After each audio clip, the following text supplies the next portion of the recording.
من الشيطان الرجيم بسم الله الرحمن الرحيم وما أصابكم من مصيبة فبما كسبت أيديكم ويعفو عن كثير وما أنتم بمعجزين في الأرض وما لكم من دون الله من ولي ولا نصير. Ya, ini adalah surat Asy-Syura ayat 30 dan 31. Teman-teman yang dirahmati Allah Subhanahu wa taala, di ayat 30 Allah berfirman, "Wa ma asabakum mim musibatin fabima kasabat aydikum." Tidaklah kalian ditimpa dengan satu musibah kecuali itu karena dosa kalian sendiri. Sehingga para ulama mengatakan tidak ada satupun musibah di muka bumi ini, baik yang menimpa seseorang atau menimpa suatu kaum, kecuali penyebabnya adalah dosa.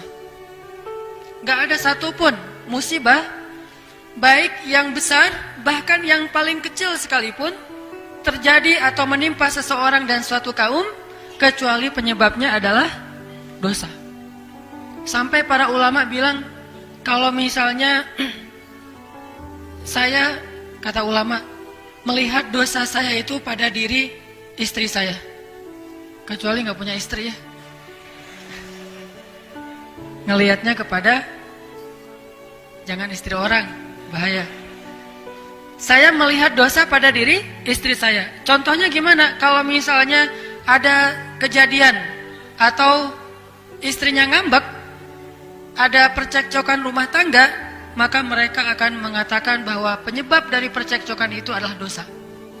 Bisa dosa suami, bisa dosa istri, bisa dosa kedua-duanya. Yang pasti dosa aja tuh. Sehingga ketika ada masalah dengan pasangan, ulama yang ahli hikmah akan banyak bertaubat dan beristighfar. Karena tidak terjadi suatu ketidaknyamanan, kecuali penyebabnya adalah dosa. Jadi kalau misalnya ngerasa ada masalah dengan orang yang kita cintai, itu pasti penyebabnya dosa, istighfar.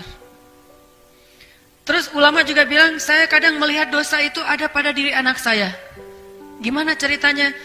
Setiap kali anaknya merasa tidak mau mendengar nasihat orang tuanya, pasti orang tuanya akan mengatakan ini mungkin karena dosa saya, astagfirullahaladzim, astagfirullahaladzim. Tidak mungkin seorang anak itu jadi keras kepala kecuali karena dosa. Bisa dosa anak, bisa dosa orang tua, bisa dosa dua-duanya. Terus mereka juga bilang, saya melihat dosa saya pada rumah saya. Jadi bagi mereka kalau atap rumah bocor, itu penyebabnya dosa. Sampai segitunya teman-teman. Atap rumah bocor, astagfirullahaladzim. Lampu mati, astagfirullahaladzim. Air nggak keluar, astagfirullahaladzim. Banyak tikus, astagfirullahaladzim. Pokoknya semua masalah yang kita alamin, sekecil apapun. Kalau buat cewek mungkin pas lagi pakai jilbab gitu, terus ketusuk jarum pentul, dikit kegores bawah sini, wah astagfirullahaladzim. Jangan-jangan saya terlalu banyak editan. Jangan-jangan saya kebanyakan editan, akhirnya Allah kasih tanda ini tanda ngedit. Misalnya ya. Tapi kalau ngeditnya buat suami, teteh-teteh, itu hukumnya sunnah muakkadah. Sangat dianjurkan. Jadi sebelum suami pulang tuh ngedit dulu. Sensor, wah ada jerawat, pakein salon pas gitu. Jadi pas suami nanya, kenapa itu mah? Bekas jihad. Jihadnya adalah masak atau apalah. Kalau ngedit buat suami itu berpahala. Kadang-kadang pakai jilbab kan ya, terus kena pentul. Astagfirullahaladzim, ini ada dosa nih.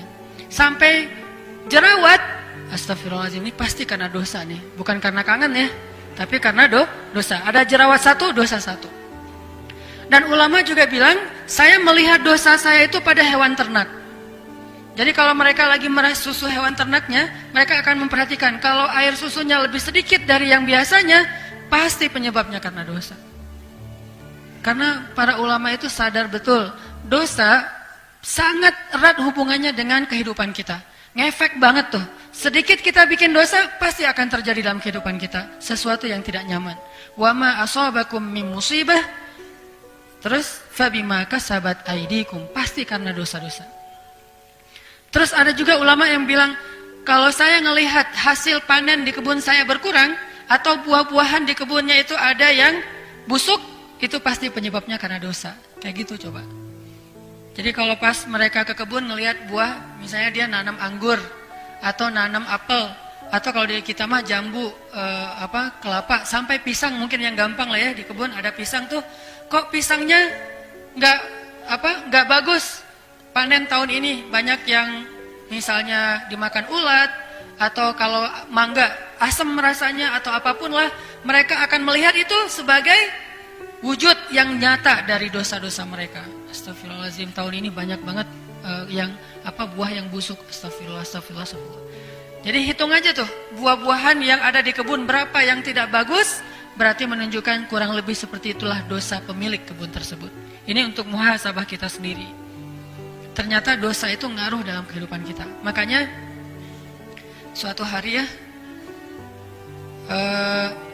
Rasulullah lagi makan bareng dengan Abu Bakar As-Siddiq. Rasulullah itu kalau lagi sehari-hari itu kalau lagi turun wahyu, tiba-tiba Nabi jadi kayak orang yang ngelamun.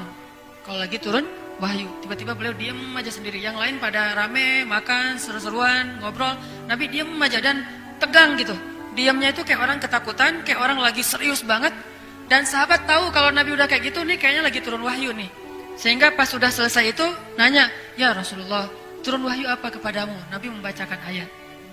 Kayak Nabi lagi bareng dengan Aisyah di puncak musim dingin, Nabi turun wahyu. Akhirnya Nabi buka baju. Bayangin di puncak musim dingin, Nabi nggak pakai baju. Dan udah nggak pakai baju, bukannya kedinginan malah keringetan tuh. Saking beratnya wahyu ketika tuh turun, Nabi sampai keringetan, padahal nggak pakai baju di puncak musim dingin. Di Arab itu kalau udah puncak musim dingin bisa 6 derajat atau kurang dari itu. Dingin banget. Kemarin aja pas saya umroh bulan Januari yang udah nggak terlalu dingin itu sampai 9. Kalau di Lembang rata-rata 19, ini 9 derajat. Jadi dingin banget. Dan itu udah pakai jaket yang biasa kita pakai di Bandung nggak ngaruh, harus double atau ditambah lagi gitu, berlapis-lapis. Nabi nggak pakai baju, keringetan ketika turun wahyu. Nah, suatu hari Nabi lagi duduk makan dengan Abu Bakar. Terus tiba-tiba turun ayat, "Faman ya'mal mithqala dzarratin khairan yarah, wa man ya'mal mithqala dzarratin syarran yarah." Surat apa itu teh? Surat gempa. Zalzalah. Siapa yang berbuat kebaikan mithqala dzarrah, sekecil zarrah, dia akan melihat efek dari kebaikan itu. Dan siapa yang membuat kejahatan sekecil zarrah, dia juga bakal melihat efek dari dosa itu. Lalu setelah wahyu turun, Nabi ngebacain ayat ini kepada sahabat. Abu Bakar lagi makan tuh. Tiba-tiba Abu Bakar berhenti makan, wajahnya pucat. Terus Abu Bakar bertanya, "Ya Rasulullah, kalau kita buat dosa sekecil apapun, kita akan melihatnya langsung?" Kata Nabi, "Ya, wahai Abu Bakar. Bagaimana ngelihatnya ya Rasulullah?"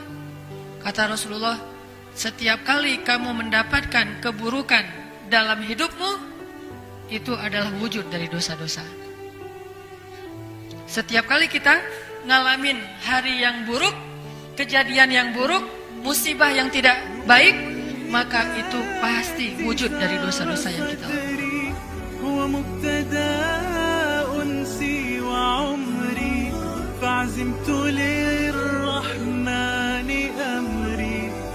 lakukan.